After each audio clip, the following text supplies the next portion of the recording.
जय हिंद दोस्तों, नमस्कार। बात कर लेते हैं आज के दिन भर की सारी बड़ी खबरों की, जहां सबसे पहले आपको बताएंगे दोस्तों, लगातार पाकिस्तान और अमेरिका के बीच 60 गांठ देखकर भारत ने आखिरकार दोनों को दे दिया तगड़ा जवाब। बता दिया कि आतंकवादियों को पालने वाला देश और उस आतंकवाद से भरे देश को समर्थन वाले नेशन को कभी सपोर्ट नहीं करेगा अपना भारत। जी हाँ दोस्तों, बताएंगे कैसे रातों रात जयशंकर जी ने तगड़ा जवाब दिया दोस्तों पाकिस्तान और अमेरिका को कि दोहरी नीति तुम्हारी बर्दाश्त नहीं करेंगे। जी हाँ, बताएंगे डोनाल्ड ट्रंप को सीधा मैसेज दिया है भारत ने। साथ ही साथ खूंखार आतंकवादी हाफिज सईद को समन भेजने की तैयारी, जम्मू की एनआईए कोर्ट में पेशी के लिए नोटिस। आखिर कब तक बचेगा ऐसे हाफिज सईद? अब लाहौर जाएगा भारत का समन, बहुत बड़े एक्शन की तैयारी। बताएंगे इससे जुड़ी क्या है जानकारी। तो वहीं तिब्बत पर ड्रैगन की मजबूत होती पकड़ से बड़ी चिंता, निर्वासित तिब्बती सरकार को ज्यादा समर्थन देने की उठी मांग। वहीं पहाड़ों पर आतिशबाजी से भड़का चीन विदेशी पर्वतारोहियों के लिए बंद कर दिया माउंट एवरेस्ट और तिब्बत के रास्ते।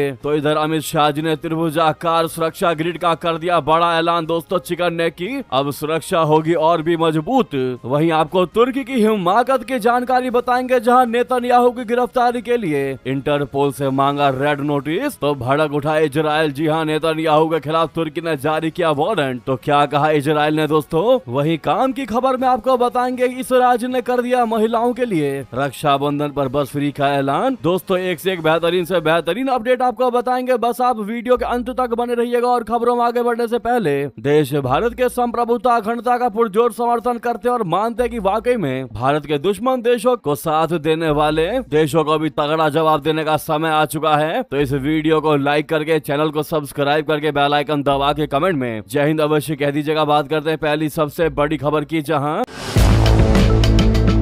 अमेरिका और पाकिस्तान का बरसों पुराना टॉक्सिक रिश्ता है। पाकिस्तान के रक्षा मंत्री ख्वाजा आसिफ ने खुद ये बात मानी है कि अमेरिका जैसे देश हमें डर्टी वर्क के लिए इस्तेमाल करते हैं। डोनाल्ड ट्रंप के दौरे में भी ये सिलसिला बदस्तूर जारी रही। ट्रंप भले ही दोस्तों खुद को बार बार भारत का हितैषी बताते हो, लेकिन वो कई मोर्चों पर आपको याद होगा पाकिस्तान की मदद करके भारत के लिए खतरा पैदा कर चुके हैं। जी हाँ, हाल ही में भारत के विदेश मंत्री जयशंकर जी ने अब अमेरिका के इसी दोहरे रवैये यानी डबल स्टैंडर्ड पर तगड़ा जवाब दिया है। जी हां, जयशंकर जी ने जो कहा वो एक तरह से ट्रंप के वार्निंग है कि भारत की नेशन फर्स्ट पॉलिसी में फिट बैठने के लिए अमेरिका को जो है अपनी पुरानी गलतियां सुधारनी ही होंगी, वरना भारत बर्दाश्त नहीं करेगा। जी हां दोस्तों, जयशंकर जी ने कहा कि पाकिस्तान आज के दौर में इसलिए अनोखा और अलग है क्योंकि दुनिया में कोई भी दूसरा ऐसा देश नहीं है जो सरकारी पॉलिसी के तौर पर आतंकवाद का इस्तेमाल करता हो, वो भी किसी दूसरे पड़ोसी पर हमला करने और दबाव बनाने के लिए करता हो। जी हाँ, ऐसी हरकतों का सीधा असर हमारे देश के जनता पर पड़ता है। उन्होंने कहा कि हम एक लोकतांत्रिक समाज है, मैं एक लोकतांत्रिक सिस्टम का मंत्री हूँ, मैं अपने देश की जनता की राय से बेखबर नहीं रह सकता। अगर मेरे देश की जनता को ये लगता है कि आतंकवाद के मुद्दे पर कोई दूसरा देश हमारे साथ सहानुभूति नहीं रखता, हमारे नजरिए को नहीं समझता या उससे भी बदतर रुख अपनाता है, तो जाहिर तौर पर इसका असर पड़ेगा। जब एक जनता की मजबूत आवाज आएगी तो मुझे अपनी नीतियां बनाते समय उस जनमत को ध्यान में रखना ही होगा।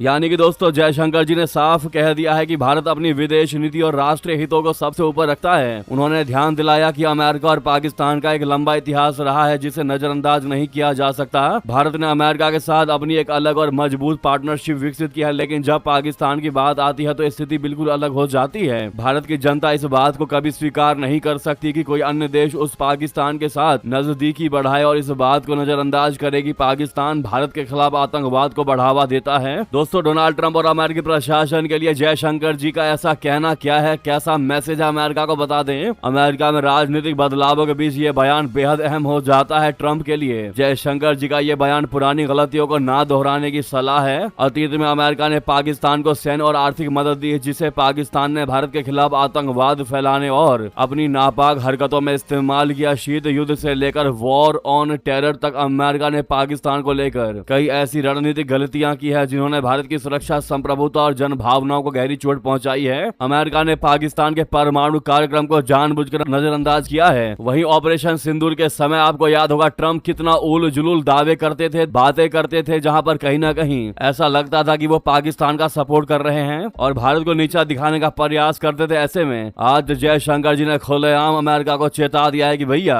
अब तुम्हारी ऐसी दोहरी जो नीति है वो बिल्कुल भी बर्दाश्त नहीं की जाएगी और बिल्कुल भी एक्सेप्ट नहीं किया जाएगा। भारत ने साफ साफ कह दिया है कि भारत की जो जनता है वो आतंकवाद करने और उसका साथ देने वाले देशों का बिल्कुल भी समर्थन नहीं करेगी, बिल्कुल भी उनको एक्सेप्ट नहीं करेगी। और लोकतांत्रिक देश भारत की विदेश पॉलिसी में जनमत का खास ध्यान रखा जाता है। जी हाँ दोस्तों, आप सभी से भी रिक्वेस्ट है, अगर आप भी जयशंकर जी के इस बात का पुरजोर समर्थन करते हैं तो सबसे पहले तो लाइक का बटन दबा दीजिएगा, अभी तक लाइक नहीं किया है तो, और कमेंट में जयशंकर जी सेड वेल लिखना मत भूलिएगा दोस्तों। वहीं बता दें आतंकी हाफिज सईद को समन भेजने की तैयारी में भारत जम्मू की एनआईए कोर्ट में पेशी के लिए नोटिस। जी हां, नेशनल इन्वेस्टिगेशन एजेंसी एनआईए की अदालत पाकिस्तान में मौजूद लश्कर तैयबा के मुखिया हाफिज सईद को समन भेजेगी। सईद को पहलगाम आतंकी हमले के मामले में आरोपी बनाया गया है। ट्रायल के लिए जम्मू में एनआईए की स्पेशल कोर्ट में पेश होने का निर्देश देने वाला ये समन विदेश मंत्रालय के जरिए भेजा जाएगा। अदालत पहले ही सईद के खिलाफ गैर जमानती वारंट जारी कर चुकी है। एनआईए ने उस पर अप्रैल 2025 के हमले के मास्टरमाइंड में से एक होने का आरोप लगाया है, जिसमें 25 पर्यटक और एक स्थानीय निवासी मारे गए थे। दोस्तों, नियम के मुताबिक अगर जरूरी कानूनी प्रक्रिया पूरी होने के बावजूद हाफिज सईद पेश नहीं होता है तो अदालत भारतीय नागरिक सुरक्षा संहिता 2023 की धारा 356 के तहत उसकी गैर मौजूदगी में उस पर मुकदमा चला सकती है। यह प्रावधान अदालत को ऐसे घोषित अपराधी के खिलाफ जांच या मुकदमा चलाने और फैसला सुनाने की इजाजत देता है जो कानूनी कार्रवाई से बचने के लिए भाग गया हो और जिसके जल्द गिरफ्तार होने की कोई उम्मीद ना हो। अब इसी वारंट के बाद कोर्ट की तरफ से जारी समन को पाकिस्तान में आधिकारिक तौर पर सर्व कराने की प्रक्रिया आगे बढ़ाई जा रही है। सरकार के सूत्रों के अनुसार समन विदेश मंत्रालय के जरिए पाकिस्तान को विदेश मंत्रालय तक भेजा जाएगा और इसे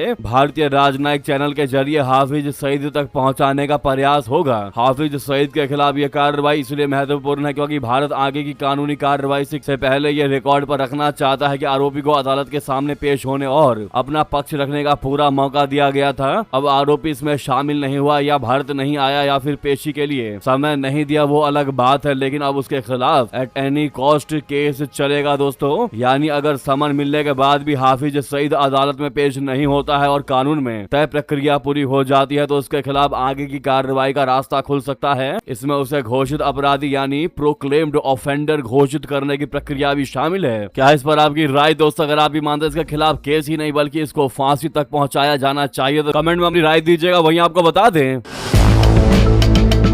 तिब्बत पर अपने नियंत्रण को मजबूत करने के लिए ड्रैगन अब नई चालें चल रहा है दोस्तों। प्रशासन में अहम पदों पर तिब्बतियों की भागीदारी को लगातार सीमित कर रहा है। जी हां, वॉशिंगटन स्थित अधिकार संगठन इंटरनेशनल कैंपेन फॉर तिब्बत यानी ICT की एक नई रिपोर्ट में यह दावा किया गया है। रिपोर्ट के अनुसार चीन जो है वो तिब्बत पर अपना राजनीतिक नियंत्रण लगातार मजबूत कर रहा है और महत्वपूर्ण नेतृत्व पदों पर तिब्बतियों की भागीदारी सीमित होती जा रही है। महत्वपूर्ण निर्णय लेने वाले पदों से तिब्बतियों को दूर रखा जा रहा है दोस्तों। ICT ने अमेरिकी संसद से भारत और नेपाल में रह रहे तिब्बती समुदायों के लिए मानवीय सहायता और अन्य सहयोग का पूरा वित्त पोषण बहाल करने की मांग की है। साथ ही संगठन ने CTA की क्षमता बढ़ाने के प्रयासों का समर्थन करने की अपील की है। CTA तिब्बत की निर्वासित सरकार है और इसका मुख्यालय भारत के धर्मशाला में है। ये दुनिया भर में तिब्बती प्रवासियों का प्रतिनिधित्व करती है तथा शिक्षा, स्वास्थ्य सेवा और संस्कृति के संरक्षण जैसी सामुदायिक सेवाओं का संचालन करती है। तिब्बत के आध्यात्मिक नेता 14वें दलाई लामा है जबकि सिकियोंग यानी राष्ट्रपति CTA के राजनीतिक प्रमुख होते हैं। अब ऐसे में चीन जो है वो तिब्बत पर अपना राजनीतिक नियंत्रण लगातार मजबूत करने का प्रयास कर रहा है दोस्तों और अहम नेतृत्व पदों पर तिब्बतियों की भागीदारी को सीमित कर रहा है। अमेरिका स्थित अधिकार संगठन ICT ने यह बहुत बड़ा दावा किया है रिपोर्ट में, जिसने हर किसी को चौंका दिया दोस्तों। तिब्बत पर ड्रैगन की मजबूत होती पकड़ से चिंता बढ़ गई है। वहीं पहाड़ों पर भी आतिशबाजी से भड़का चीन तो विदेशी पर्वतारोही पर्वतारोहियों के लिए बंद कर दिया माउंट एवरेस्ट और तिब्बत के रास्ते। जी हाँ, जानकारी ये सामने आ रही है कि चीन ने इस साल विदेशी पर्वतारोहियों के लिए माउंट एवरेस्ट के उत्तरी हिस्से सहित तिब्बत की सबसे ऊंची चोटियों बोले तो चो ओयू और शिशपंगमा, जिसे चीन में ये नाम से पुकारा जाता है, इसके रास्ते पूरी तरीके से बंद कर दिए हैं। चीन द्वारा लाए गए इस प्रतिबंध के कारण दुनिया भर के पर्वतारोहियों के अभियान और बुकिंग को रद्द करनी पड़ी है। चीन द्वारा ये प्रतिबंध तिब्बत के शिगात्से के पास 52 सेकंड तक चले एक आतिशबाजी की घटना के बाद शुरू हुई जांच और विदेशी पर्वतारोहण अभियानों का परमिट जारी करने में हुई भ्रष्टाचार की जांच के बाद लगाया गया है। ऐसे में चीन के इस फैसले के कारण नेपाल स्थित पर्वतारोहण ऑपरेटरों को अपनी शरद ऋतु यानी ऑटम सीजन की बुकिंग रद्द करनी पड़ी है। इसके साथ ही दुनिया की 8000 मीटर से ऊंची सभी 14 चोटियों को फतह करने का लक्ष्य रखने वाले पर्वतारोहियों यानी कि माउंटेनियर्स का इंतजार कम से कम एक और सीजन के लिए बढ़ गया है। दोस्तों वहीं बता दें,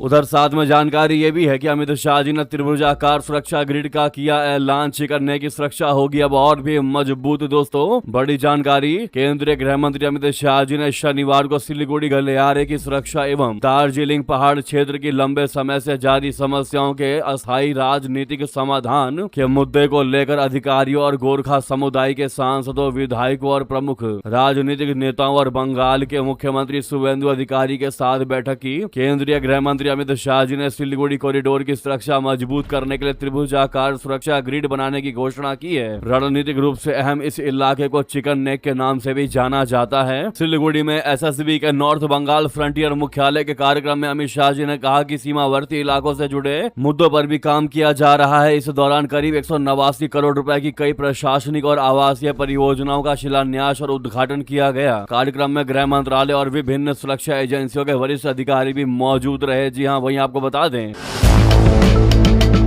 उधर जिनपिंग की अमेरिका यात्रा से पहले ताइवान में पावर गेम की खबर। अमेरिकी नेवी का प्लेन गुजरा, चीन ने भेजे युद्धपोत। जी हाँ दोस्तों, काफी दिनों बाद ताइवान से जुड़ी बड़ी खबर सामने आई है। इंडो पैसिफिक में अमेरिका और चीन के बीच रणनीतिक खींचतान एक बार फिर ताइवान स्ट्रेट तक पहुंच गई है। शुक्रवार को अमेरिकी नौसेना का P-8A पोसाइडन विमान ताइवान स्ट्रेट से गुजरा, जबकि अगले ही दिन ताइवान ने अपने आसपास चीन की पीपुल्स लिबरेशन आर्मी बोले तो PLA के 3 विमानों, 8 नौसैनिक जहाजों और 7 सरकारी जहाजों की मौजूदगी दर्ज की है। ताइवान के मुताबिक तीनों चीनी विमानों ने मीडियम लाइन पार की और उसके उत्तरी तथा दक्षिणी पश्चिमी एयर डिफेंस आइडेंटिफिकेशन जोन अडीज में प्रवेश किया। अमेरिकी 7वीं फ्लीट ने कहा कि P-8A का ये ट्रांजिट अंतर्राष्ट्रीय कानून के अनुरूप था और ये free and open Indo Pacific के प्रति अमेरिका की प्रतिबद्धता दिखाता है। अमेरिकी विमान के ताइवान स्ट्रेट से गुजरने के दौरान चीनी सेना ने उसकी निगरानी की। रॉयटर्स की रिपोर्ट के मुताबिक चीन की सेना ने पूरे ट्रांजिट के दौरान विमान को ट्रैक किया। वहीं चीन के सरकारी मीडिया ग्लोबल टाइम्स ने एक सैन्य सूत्र के हवाले से कहा कि स्थिति कंट्रोल में थी। अमेरिका का कहना है कि अंतर्राष्ट्रीय कानून जहां अनुमति देता है वहां उसकी सेना उड़ान, नौवहन और संचालन जारी रखेगी। दोस्तों ताइवान स्ट्रेट में अमेरिकी सैन्य विमान और जहाजों की ऐसी गतिविधियां समय समय पर होती रही हैं और चीन इनको लेकर नाराजगी भी जताता रहा है। दोस्तों वहीं बता दें, नेतन्याहू के खिलाफ तुर्की ने जारी किया वारंट। इजराइल ने कहा तुर्की के राष्ट्रपति यहूदी विरोधी तानाशाह। जी हाँ, क्या है जानकारी बता दे, तुर्की और इजराइल एक दूसरे के सामने आते जा रहे हैं। शुक्रवार को इजराइल के प्रधानमंत्री बेंजामिन नेतन्याहू के ऑफिस ने तुर्की के राष्ट्रपति रेसेप तैयब एर्दोगन को यहूदी विरोधी तानाशाह तक कह दिया। इसके साथ ही कसम खाई कि इजराइल के क्षेत्र में अस्थिरता पैदा करने की तुर्की की कोशिशों के खिलाफ वो मजबूती से कार्रवाई जारी रखेगा।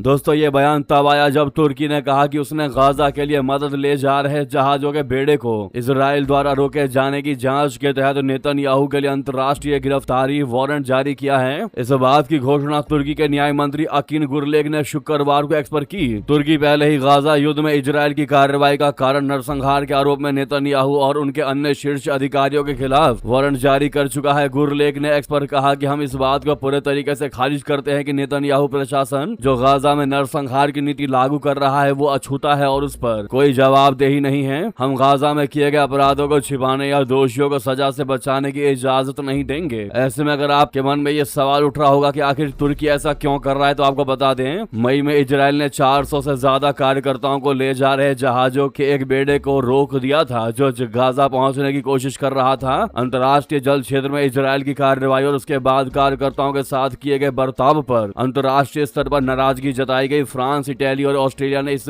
मामले में कानूनी कार्रवाई शुरू की। गुरलेग ने कहा कि तुर्की फलस्तीनी लोगों के साथ मजबूती के साथ खड़ा रहेगा और ये सुनिश्चित करने के लिए सभी जरूरी कदम उठाएगा कि मानवता के खिलाफ अपराध करने वालों को जवाबदेह ठहराया जाए। माना जा रहा है कि तुर्की की ये कार्रवाई खुद को खलीफा के रूप में स्थापित करने का एक और प्रयास है। दोस्तों अगली खबर की बात करते हैं, जहां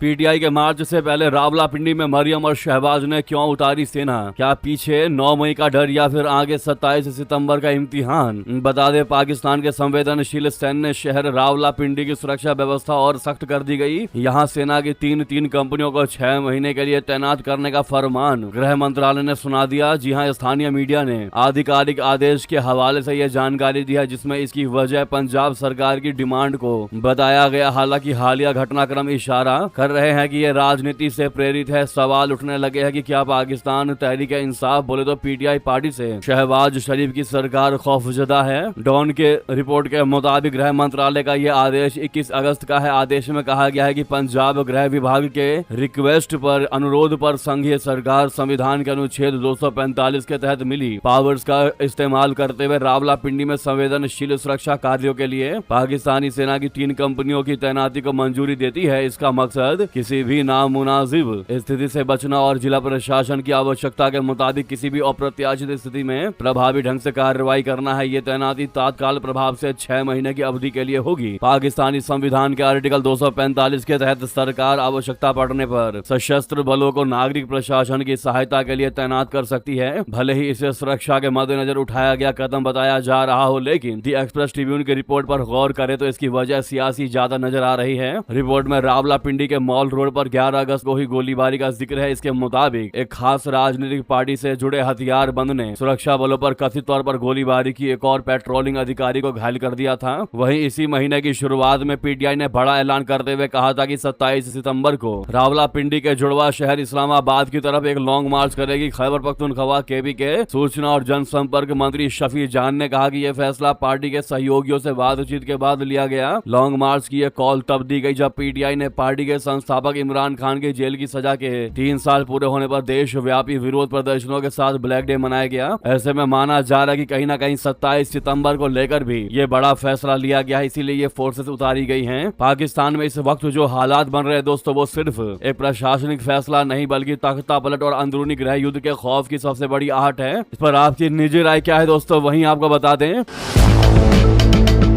ओडिशा के तट के पास कार्गो जहाज डूबा, 24 लोग थे जिसमें सवार। इंडियन नेवी ने शुरू किया रेस्क्यू ऑपरेशन। जी हां, बंगाल की खाड़ी में शनिवार को बहुत बड़ा समुद्री हादसा हो गया। पनामा के झंडे वाला एक मालवाहक जहाज जो है वो समंदर में डूब गया। जहाज ओडिशा से लौह अयस्क लेकर सिंगापुर जा रहा था। अधिकारियों ने समाचार एजेंसी पीटीआई को बताया कि हादसा पारादीप तट से करीब 240 समुद्री मील दूर हुआ। खबरों के अनुसार भारतीय तटरक्षक बल ने अब तक 2 जीवित लोगों को बचा लिया है। हादसे के वक्त जहाज पर चालक दल के 24 सदस्य मौजूद थे। इनमें से ज्यादातर सदस्य चीनी नागरिक बताए जा रहे हैं। जहाज के अचानक डूबने की खबर मिलते ही समुद्री सुरक्षा एजेंसियां सक्रिय हो गई है। हालांकि अभी तक ये स्पष्ट नहीं हो सका है कि कितने चालक दल के सदस्यों को सुरक्षित बचाया जा चुका है। जी हाँ दोस्तों, भारतीय तटरक्षक बल और भारतीय नौसेना ने तुरंत राहत एवं बचाव अभियान शुरू कर दिया है। दोनों एजेंसियां समंदर में संभावित बचे लोगों की तलाश कर रही हैं। अभियान के तहत समुद्री क्षेत्र में निगरानी बढ़ाई गई है और घटना स्थल के आसपास मौजूद संसाधनों का इस्तेमाल किया जा रहा है। बचाव अभियान में मदद के लिए समंदर में मौजूद अन्य जहाजों को भी अलर्ट कर दिया गया है। उन्हें संभावित रूप से संकट में फंसे चालक दल के सदस्यों की मदद करने के निर्देश दिए गए हैं। समंदर की स्थिति और घटना स्थल की दूरी के कारण बचाव अभियान चुनौतीपूर्ण माना जा रहा है। दोस्तों, वाकई में यह बहुत बड़ी दिल दहला देने वाली, चौंका देने वाली खबर निकल कर सामने आई है। तो वहीं आपको बता दें,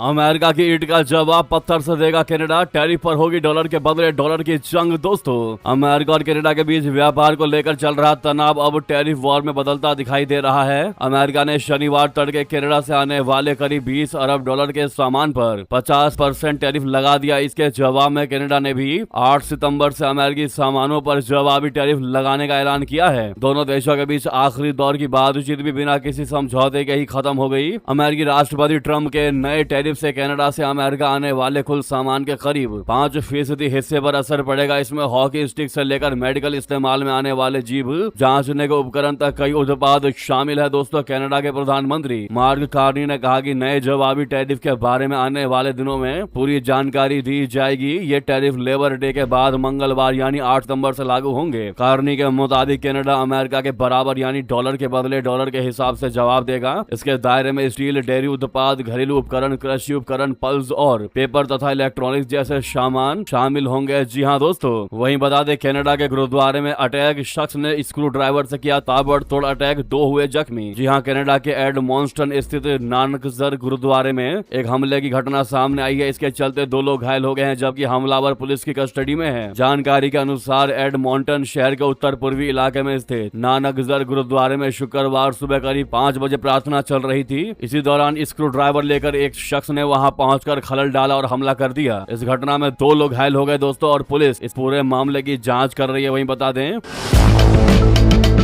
पेरिस में भव्य बीएपीएस हिंदू मंदिर हुआ तैयार, सितंबर को खुलेंगे कपाट। जी हां, फ्रांस की राजधानी पेरिस के उपनगर बूजी सेंट जॉर्जेंस में भव्य बीएपीएस स्वामी नारायण हिंदू मंदिर अब अपने ऐतिहासिक उद्घाटन के समीप पहुंच गया है। मंदिर के शिखरों, केंद्रीय गुंबद पर कलश एवं ध्वजा, दंड पूजन जैसी पारंपरिक वैदिक रस्में पूरी की जा रही है। मंदिर परिसर में साधु संतों, श्रद्धालुओं ने शांति, सद्भाव, जन कल्याण के लिए वैदिक मंत्रोच्चार, प्रार्थनाएं भी कर रहे हैं। कुछ ऐसे परिवार भी है जो अपने बच्चों, नाती पोतों के साथ भव्य उत्सव के साक्षी बनेंगे। दोस्तों, बीएपीएस की आधिकारिक साइट के अनुसार इस मंदिर का उद्घाटन 2 से 14 सितंबर 2026 तक आयोजित होने वाले 13 दिवसीय फेस्टिवल ऑफ कल्चर यानी पेरिस मंदिर महोत्सव के दौरान किया जाएगा। ये आयोजन बीएपीएस स्वामी नारायण हिंदू मंदिर के उद्घाटन को समर्पित होगा। इसमें दुनिया के विभिन्न हिस्सों से श्रद्धालु, शुभ चिंतक शामिल होंगे। वहीं बता दें, चीन से दुश्मनी, इस देश ने पाकिस्तान से 3 गुना ज्यादा बढ़ाया रक्षा बजट, जो है भारत का दोस्त। दोस्तों, बता दें चीन से खतरे के बीच ताइवान ने 2027 के लिए record 1.12 trillion new Taiwan dollar यानी 35 बिलियन डॉलर का रक्षा बजट पेश किया है। ये राशि पाकिस्तान के 11 अरब डॉलर के रक्षा बजट से 3 गुना से अधिक है। ताइवान ने रक्षा बजट में वृद्धि हथियारों, गोला बारूद और सैन्य अभियानों पर खर्च के लिए किया है। गुरुवार को ताइवानी कैबिनेट से मंजूर किए गए सरकारी बजट के मुताबिक प्रस्तावित सैन्य खर्च पहली बार 35 बिलियन डॉलर के आंकड़े को पार कर रहा है, जो इस साल आवंटित राशि से 18.2% अधिक है। ताइवान और भारत करीबी दोस्त हैं। दोनों देश कई क्षेत्रों में एक साथ काम कर रहे हैं। वहीं आपको बता दें दोस्तों,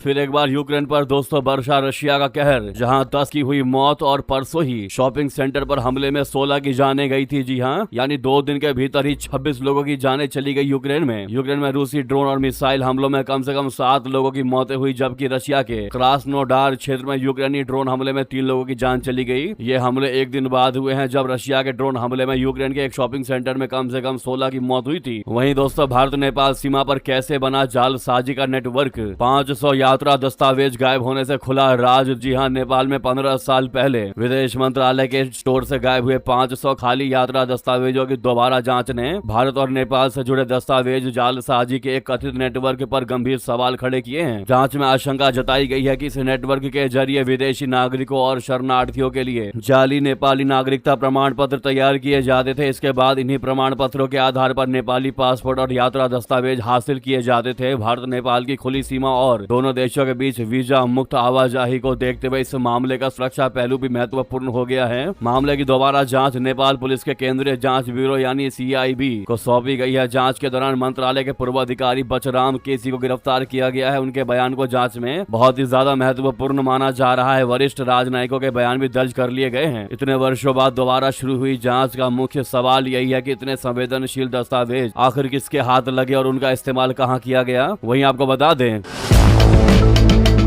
अभिजीत दिपके के खिलाफ FIR, सरकारी स्कूल में बिना इजाजत घुसने का आरोप। दोस्तों, पुलिस ने सरकारी स्कूल में बिना अनुमति प्रवेश करने, सरकारी कामकाज में बाधा डालने और टीचरों को धमकाने के आरोप में कॉकरोच जनता पार्टी CJP के संयोजक अभिजीत दिपके और अन्य के खिलाफ मामला दर्ज किया है। इससे दिपके की मुश्किलें बढ़ गई हैं। प्राथमिकी ओजा थाने में जिला परिषद उर्दू स्कूल की शिक्षिका सैयद शमशाद बानो खैरात अली की शिकायत पर दर्ज की गई है। दिपके मध्य महाराष्ट्र के लातूर जिले के विद्यालयों का दौरा कर रहे हैं और CJP के जारी बुनियादी स्कूल ठीक करो अभियान के तहत उनकी समस्याओं को उजागर कर रहे हैं। शिकायतों के मुताबिक कथित घटना मुंबई से करीब 500 किलोमीटर दूर औजा के पास जावली स्थित जिला परिषद उर्दू स्कूल में हुई। शिकायत में आरोप लगाया गया कि दीपके और उनके सहयोगी बिना अनुमति स्कूल में दाखिल हुए छात्रों के बीच बैठकर उनसे विभिन्न सवाल पूछे, जिससे शैक्षणिक और सरकारी कामकाज में बाधा उत्पन्न हुई। शिकायत के मुताबिक सीजेपी नेता ने पूरी घटना का वीडियो भी बनाया है और उसे सोशल मीडिया पर साझा भी किया है। इसमें आरोप लगाया गया कि दीपके ने यह दावा करके स्कूल को बदनाम किया है कि उनके दौरे के दौरान किसी दूसरे स्कूल के छात्रों को लाकर कक्षाओं में बैठाया गया था और शिक्षकों को निलंबित कराने की धमकी दी। ऐसे में अधिकारियों ने बताया कि पुलिस ने भारतीय न्याय संहिता की धाराओं 132 यानी कि सरकारी कर्मचारी को उसके आधिकारिक कर्तव्य के निर्वहन से रोकने के लिए हमला या